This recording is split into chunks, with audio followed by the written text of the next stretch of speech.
Welcome to the deep dive. Today, we're tackling a really interesting question. What's the deal with cash, in our increasingly digital world? Yeah, and our main guide here is J.L. Zagorsky's book, The Power of Cash. It's quite thought-provoking. Right. And we're also pulling in, other research data points. Exactly. To get a sort of broader view, Zagorsky's background is business, survey data, wealth research. It gives a very grounded take on things. And you can't really miss the shift, can you? It feels like everywhere is going cashless. So you might be wondering, like us, what's really driving this? What are the hidden costs, the trade-offs? Well, Zagorsky himself admits he didn't fully get it at first. He talks about being on this survey advisory board. Oh, yeah. And realizing how even buying a candy bar with a rewards card could basically wipe out the store's profit because of the fees. So every swipe isn't just convenient, it costs someone somewhere. Pretty much. Like a tiny tax, he suggests, across the whole economy, whether you use the card or not. That's a perspective you don't hear much. And it led him to think about that question from Kenneth Rogoff's book, The Curse of Cash. Right. Should developed countries just eliminate most paper money? It's a pretty radical thought. It really is. And Zagorsky brings in his grandmother, Betty. The personal angle. Yeah, she lived her whole life using only cash. Can you even imagine that today? It's hard to picture. It really highlights the massive change. In such a short time, too. Absolutely. So our goal today, our mission, if you will, is to unpack all this. Why is cash fading? Who's pushing for it? And maybe the most surprising part, the benefits that cash still offers. For us, for society, things we might be overlooking. Okay, let's dive in then. Why this big global move away from paper money? It feels undeniable. Oh, it is. The examples are pretty stark. Think about flying. Right. No cash for snacks or drinks on the plane anymore. Forget about it. And even buying the ticket itself. Remember those airline ticket offices you used to see in town? Yeah, they've vanished. Mostly gone. Pushing everyone online, using cards. It does feel like you need a card for almost everything now. So who are the main players really driving this cashless future? Well, there are definitely some powerful groups. First, the obvious ones. Credit card companies. Visa, MasterCard, Amex. And the newer fintech players too, right? PayPal, Afterpay, Klarna. Exactly. Their motivation is pretty straightforward. Transaction fees. They get a little slice of every single purchase. And with billions of transactions happening, those little slices add up to, well, enormous amounts of money. Right. Their whole business depends on us using their system for everything. What about the more traditional places like banks and stores? What's in it for them? Their angle is maybe a bit more subtle. Banks and stores, they've noticed something. What's that? People tend to spend more, maybe a bit more freely when they pay electronically compared to using actual cash. Okay. So for stores, that means potentially higher sales. Right. And for banks, it could mean more borrowing, maybe more credit card debt, which means more interest income for them. So cash acts like a bit of a brake on spending. That's the idea Zagorsky explores. Digital isn't just faster, it might be psychologically easier to part with money electronically, which benefits the sellers and lenders. Interesting. Loosening the purse strings digitally. What about the big online retailers, Amazon and the like? Well, for them, cash is just awkward, isn't it? You can't feed bills into your computer. Sure. So getting our card details, bank info, storing it, that makes online shopping seamless. That one-click buy. Which is super convenient until you get that package and think, wait, when did I order that? Exactly. Zagorsky mentions that too. That ease can lead to, let's say, less mindful spending sometimes. Okay, so we see the push factors. Yeah. Big companies with big incentives. But the book's title is The Power of Cash. So now the surprising part. What are these hidden strengths of cash? Let's start with one you might not expect. National security. Yeah, this is a really crucial point he makes. Cash acts as a vital fallback. Think about cyber attacks. They seem to be happening more often, targeting critical infrastructure. Exactly. Banking, transport, power grids, communications, electronic payments depend entirely on these systems working. If they get hit. The whole payment system could just stop. Potentially, yeah. It could cripple economic activity. But cash, it doesn't need the internet. It doesn't need power, even, for the transaction itself. So it's a sort of low-tech insurance policy against high-tech threats. That's a great way to put it. Zagorsky points to Ukraine in 2022. Russia attacked their power grid. I remember hearing about those blackouts. During those times, electronic payments struggled, obviously, but cash kept working. People could still buy essentials. Interestingly, Ukraine was exploring a digital currency, the hryvnia. Before the war. Yeah. Imagine if that had been widely adopted before the power grid attacks. It would have been useless during the outages. Wow. That really brings home the vulnerability. Okay, so that's the big picture, national security. What about the impact on individuals, especially, say, the less well-off? The book talks about the poor and charity. Yes, another area where cash is surprisingly important. We tend to assume everyone has a bank account and that it's free. But that's not always the reality, is it? Not at all. For people with low balances, bank accounts can actually be expensive. Monthly fees, overdraft charges, these can eat up a significant chunk of limited funds. So for them, cash is just simpler, cheaper. Often, yes, it's direct. They know exactly what they have without worrying about surprise fees taking them below zero. That makes sense. And charity. Think about spontaneous giving. You see someone on the street asking for help. If you have cash, you can give it directly, immediately. Right. If you only have cards or your phone. It becomes much harder. Does the person in need have a way to receive a digital payment? Often not. Cash enables those small, direct acts of kindness that are harder to replicate digitally. Easy to overlook that. Mm. Now, a potentially touchier subject. Government control and dissent. This is where cash acts as a potential check on state power. In a completely cashless society, a government could, theoretically, suppress dissent very quickly by simply freezing people's access to their money, cutting off their digital accounts. Like what happened with the Canadian trucker protests. Zagorsky uses that exact example. The government froze the accounts of protesters, making it incredibly hard for them to buy fuel, food, anything.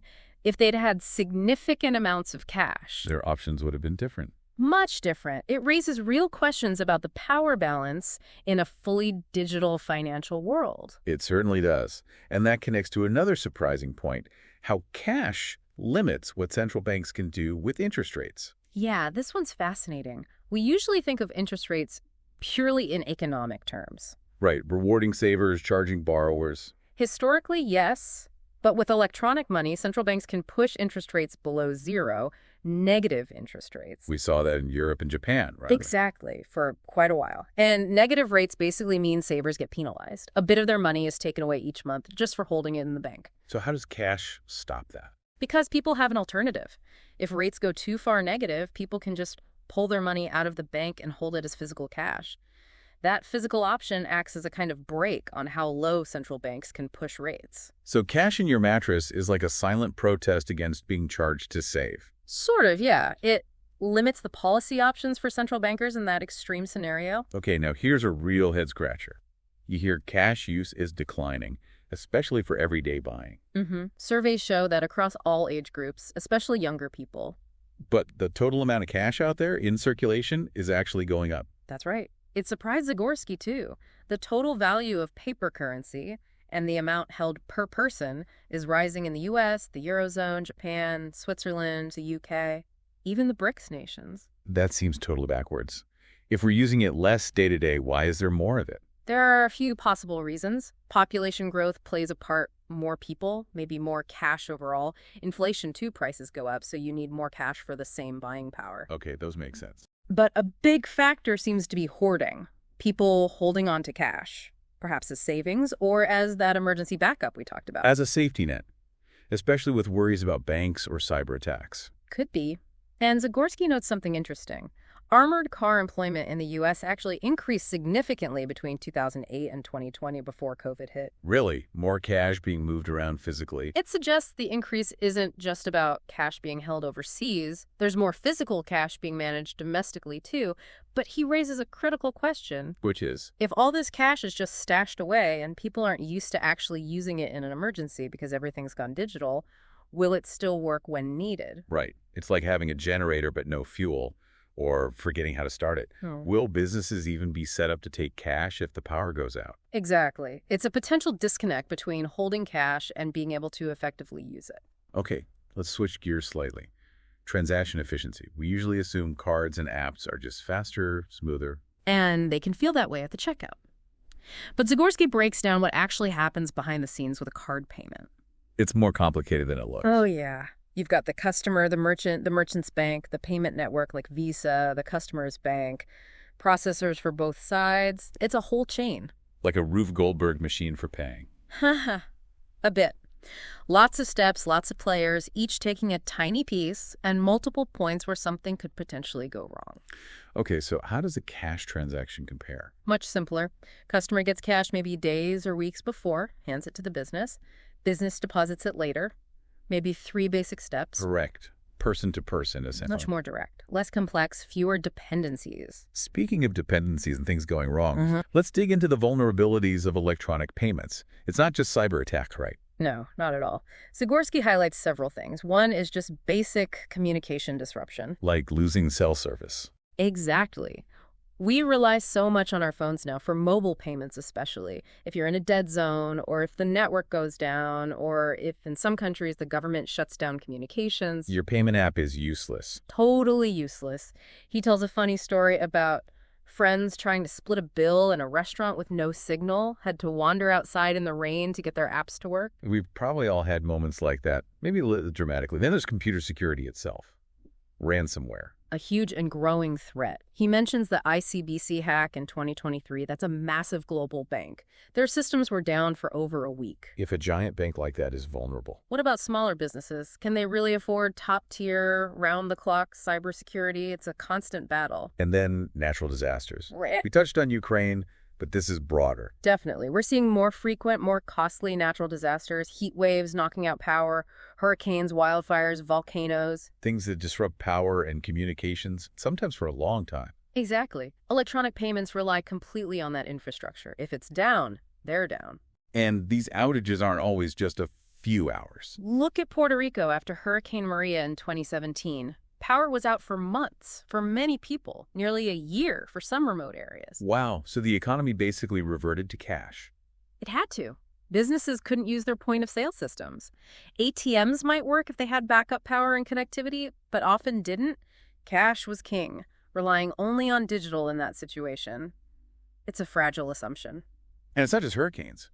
Wildfires taking out cell towers, volcanic ash grounding planes, and disrupting signals. Even solar storms. The Carrington event in 1859 was huge, fried telegraph systems. We haven't had one that big since, but smaller ones have affected power grids and satellites. Stuff we rely on for GPS, communications, payments. It's a low probability, maybe, but potentially very high impact risk for our digital systems. And don't forget physical attacks on infrastructure, too. Right. He mentions 9/11 affecting the Bank of New York's payment clearing for a week.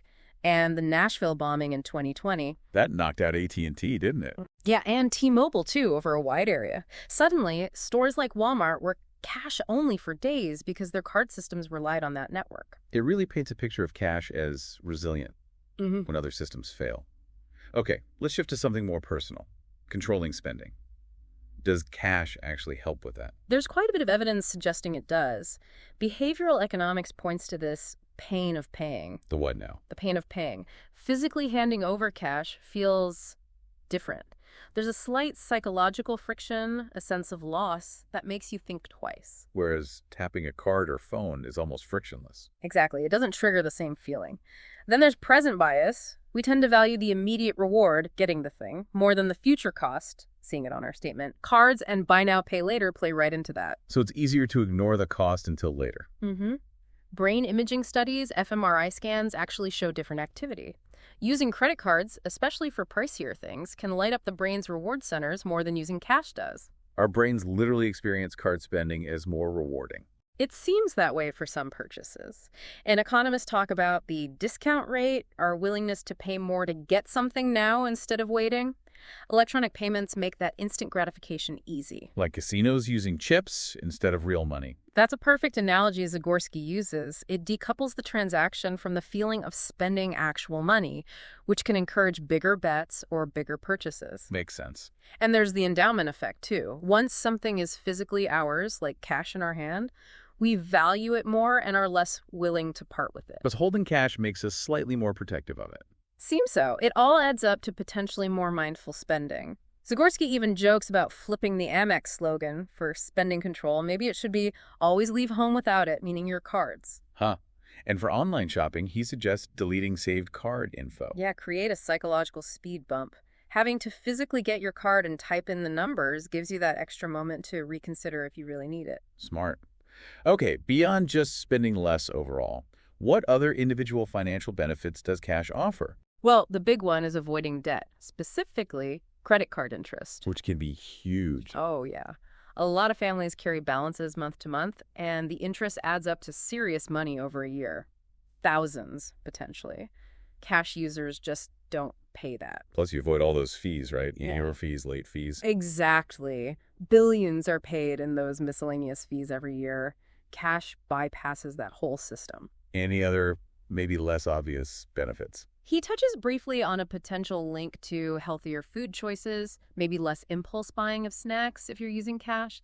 Needs more research, though. But a really interesting one is cognition. Cognition, like brain health. How? Using cash forces you to do basic math, right? Figuring out change, adding things up mentally. Stuff we don't do much if the machine always tells us the total and we just tap. Precisely. And research suggests that keeping those basic arithmetic skills sharp, especially as we get older, can be good for cognitive function. Using cash is like a small, regular brain workout. I never thought of it that way. Making change keeps you sharp. What about tipping? Ah, the tipping minefield. Electronic tipping screens often pre-select higher amounts, right? Or prompt tips in places you wouldn't normally tip, like self-checkout. Yeah, that can be awkward. And for the workers, electronic tips often mean delays. They don't get the money until the establishment processes it, maybe days later. Cash tips are immediate. Good point. And what about speed? Isn't cash slower? Not always. Zagorsky argues that paying with exact change, or close to it, can actually be faster than waiting for a card machine to connect and process. True. And finally, avoiding those little convenience fees. Yeah, the nickeling and diming, paying bills online, buying tickets. Sometimes there's an extra fee for using a card. Cash often avoids that, which helps everyone, but especially those on tight budgets. Okay, quite a range of personal pluses. Let's talk privacy. This feels like a big one. How bad is it with electronic payments? It's significant. Every electronic transaction creates a data point. Who, what, where, when, how much. A digital breadcrumb trail. Exactly. And this data is incredibly valuable. It can be aggregated, combined with other info like social media activity, merchant codes. Even supposedly anonymous data can often be traced back to individuals. So they can build a pretty detailed picture of our lives just from how we spend money. Frighteningly detailed, potentially. Zagorsky gives examples tracking someone's hotel stays, purchases. It allows for very precise profiling and targeting. He even mentions how his own online buying led a retailer to completely misjudge his interests for ads. So even if we're not hiding anything, our data can be misinterpreted or used in ways we wouldn't choose. Right. And privacy isn't always about hiding wrongdoing. It can be about simple discretion within a family buying a surprise gift, maybe hiding that daily donut habit he mentions. Keeping some things to yourself. Studies show people in various cultures value some degree of financial privacy, even from family. And businesses track everything to target ads, including sensitive things like predicting pregnancy based on purchases. Cash offers an escape from that constant tracking. It breaks the link between the purchase and your digital identity. Yes. And it's important for buying legal but maybe sensitive things in certain contexts, or things where the legality might be gray or evolving. Okay, so convenience comes at a definite privacy cost. What about the impact on prices generally? Are we paying more because of cards? Zagorsky argues, yes, quite possibly. Merchants pay fees, typically around 2% for card transactions. And they have to get that money back somehow. So many likely just build it into their overall prices, meaning everyone pays a little bit more, effectively a hidden surcharge, even if you pay with cash. So cash users are subsidizing card users. In effect, yes. He estimates it could cost U.S. families hundreds of billions annually if everyone used cards for everything. Store managers might like the ease, but owners worry about those fee costs. And credit card companies have rules that make it hard for stores to offer cash discounts, right? Yes, complex anti-steering rules. They discourage merchants from charging extra for cards or giving discounts for cash, making it harder for consumers to even see the cost difference. Seems tilted towards the cards. And electronic data enables something else. Custom pricing. Charging different people different prices for the same thing. Potentially, yes. Based on your purchase history, your location, maybe even the time of day. We see it online already with dynamic pricing. Imagine grocery stores charging more on a Tuesday if they know you're less price sensitive then. Yikes. Cash makes that much harder to implement. Exactly. It disrupts that kind of granular price discrimination. Let's circle back to the impact on the poor. We mentioned bank fees and charity. What else? The most direct thing is just being excluded. Those no cash accepted signs literally shut out the unbanked, who are often the poorest. If you don't have a card or a smartphone payment app, you just can't shop there. Pretty much. And as we said, cash is vital for small-scale charity. Attempts at high-tech charity solutions exist, but paper money is the simple, effective tool already in place. Have places tried to fight back against cashless stores? Yeah, some cities and states have passed laws requiring businesses to accept cash. Massachusetts, Philadelphia, others. But there are often loopholes, or they might make paying with cash less convenient. And those credit card rewards, everyone likes. Zagorsky argues they're essentially a wealth transfer. The cost of those rewards is baked into prices paid by everyone, so cash users and lower-income card users who don't earn as many points are effectively subsidizing the rewards of higher-income, higher-spending users. That's a perspective shift. What about prepaid cards for the unbanked? They can be an option, but often come loaded with fees, activation fees, monthly fees, reload fees. Not always a great alternative. It really seems the move away from cash can deepen existing inequalities. What about immigrants, refugees, tourists? Cash is often crucial for them. Think about language barriers, not understanding local payment apps, not having the right ID for Know Your Customer rules. Cash is universal, doesn't require instructions. Exactly. Tourists also face high fees on foreign ATMs or card use. And in some places, like China apparently, cash is becoming so rare and ATMs scarce, it's genuinely difficult for visitors. Just navigating a new place is hard enough without payment hurdles. Right. He gives an example of a Dutch ferry only taking a local app payment impossible for most tourists, and in countries with currency controls or unstable economies. Like Egypt, Argentina, Venezuela. Cash is essential for accessing black market currency exchanges, which often offer far better rates than official channels, or might be the only way to get foreign currency. Cash can literally be an economic lifeline. A way to bypass dysfunctional official systems. Okay, let's talk savings. How does going cashless affect our ability or incentive to save? Well, back to negative interest rates. They punish savers, and they're much easier for central banks to implement if cash isn't a readily available alternative. So cash protects savers from that possibility. It provides an escape route, yeah. The U.S. already has pretty low savings rates, and the ease of spending digitally might not help that. Also, a word of caution from the book. Yes. Don't assume all digital money is equally safe. Money in non-bank payment apps might not have the same FDIC deposit insurance as money in a traditional bank account. Good point. So during financial stress, that money could be at risk. Potentially, depending on the app and the regulations. So cash, again, provides that baseline security and limits how far central banks can go in penalizing savers with negative rates. Okay, now the big argument for getting rid of cash. Crime, terrorism, corruption, tax evasion. Does ditching cash really solve these? Zagorsky's analysis suggests probably not as much as proponents claim. Eliminating cash doesn't eliminate crime, it just changes its form. Less street crime maybe, but more cybercrime. Exactly. Bank robberies might go down, but credit card fraud, phishing, ransomware, those go up. And the scale of card fraud is already massive, dwarfing reported cash theft. So criminals just adapt their methods. Seems so. Look at Sweden. Very cashless. Cash crime fell, sure, but overall crime hasn't shown a clear decrease. Corruption to big bribes often don't involve suitcases of cash anyway, and Sweden's corruption perception index actually worsened as it went cashless. Interesting. What about terrorism financing? Most attacks, sadly, don't require huge sums of money, and there's no clear data linking how cashless a country is to the number of terrorist attacks it suffers. And tax evasion. India tried demonetization. Yeah, their big experiment to flush out black money by suddenly removing large bills. It caused huge disruption, but didn't really seem to curb hidden wealth or boost tax revenues significantly in the long run. So making cash harder to use doesn't automatically make people pay their taxes. Apparently not. The U.S. tax gap has stayed pretty stable even as cash use declined, and people can hide income in other ways: crypto, gold, offshore accounts, prepaid cards. It's not just about cash. It seems the link between cash and major crime is maybe overstated, or at least more complex. What about government control again and this idea of debanking? Beyond controlling protesters like in Canada, there's a growing concern about banks just closing people's accounts. Debanking. Why would they do that? Often out of an overabundance of caution about money laundering rules or perceived risks. Even innocent customers can suddenly find themselves without access to their bank. And if you have no cash backup, you're completely stuck. This makes having some cash on hand really important.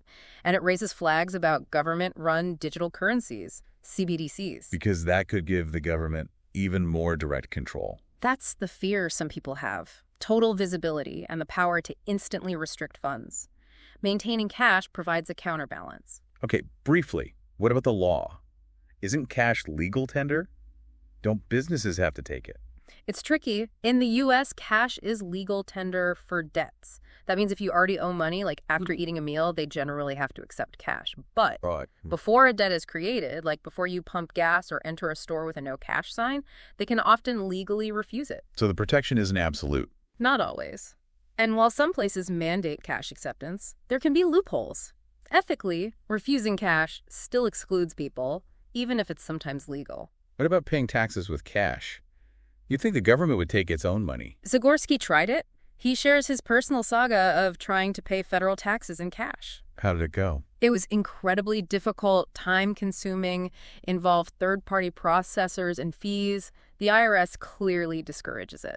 That seems completely backward. His suggestion is simple. Just let authorized banks accept tax payments in cash. But the current system pushes you towards electronic, another nudge away from cash. Okay, summing up some threads. Financial institutions. Why are they so keen on ditching cash? Simple answer: profit. Card companies make money on every swipe via interchange fees. Banks make money on account fees, and handling physical cash costs them money, security, transport, counting. So getting rid of cash boosts their bottom line. Significantly. Lower costs, potentially more fee revenue, strong incentives. What about the informal economy, babysitters, yard work, that kind of thing? Proponents of cashless say it brings that activity into the formal sector, boosting GDP and tax revenue. But does it work? And is it always good? Debatable. Zagorsky uses the babysitting example. Forcing that onto the books might just mean less babysitting happens. Sometimes the informal sector fills important needs flexibly. Right. And are new players getting involved in this digital payment world? Oh, yeah. Think Apple Pay, Google Pay. They insert themselves as intermediaries, often taking a small cut of the transaction fee and getting access to valuable user data. It's a constantly evolving ecosystem. Now, Zagorsky uses a historical parallel, which is quite striking. Yes, the dismantling of the Los Angeles electric streetcar system. Bio. A consortium including GM, Firestone, Standard Oil, companies that would benefit from more cars and buses. They bought up the streetcar lines and replaced them. Short-term gain for them, maybe? But long-term consequences for the city. More traffic, pollution, eventual need to rebuild public transport at huge cost. The parallel is, are we rushing towards cashless for short-term convenience without seeing the potential long-term downsides? A really powerful cautionary tale. Finally, just quickly, what about those big currency transaction reports and large bills like the 500 note? Banks have to file reports for cash transactions over $10,000. CTRs. Millions are filed, most likely never looked at. He suggests raising the threshold, indexing it to inflation. As for large bills, many central banks have stopped issuing them, citing crime links, but they often remain legal tender. It's part of managing physical currency. Okay, so bringing it all together, what's the final word from The Power of Cash? The core argument is that cash remains vital for individual control and privacy, for financial inclusion, for national security and resilience. It's not obsolete. The conclusion is pretty direct. What's the tagline? Cash, Dan, don't leave home without it, reclaiming the old slogan. So wrapping up our deep dive today, it's really clear, isn't it? While digital is convenient and dominant, cash offers these really crucial, often hidden benefits. Security, privacy, inclusion, spending control, resilience. It's more than just old paper. Exactly. It's not about being anti-digital, but about recognizing the value and the unique role that cash still plays, and maybe being cautious about eliminating it entirely. Hopefully this discussion has given everyone some food for thought, maybe made you think about your own use of cash versus cards or apps. Yeah, maybe look into what's happening locally. Are stores required to take cash where you live? Or consider the role of digital currencies more deeply. And we'll leave you with this final thought to mull over. In our rush for technological convenience, this constant drive for digital everything, could we be inadvertently making ourselves more fragile, creating vulnerabilities by abandoning the simple resilience of cash? Something to consider. Thanks for joining us for this deep dive.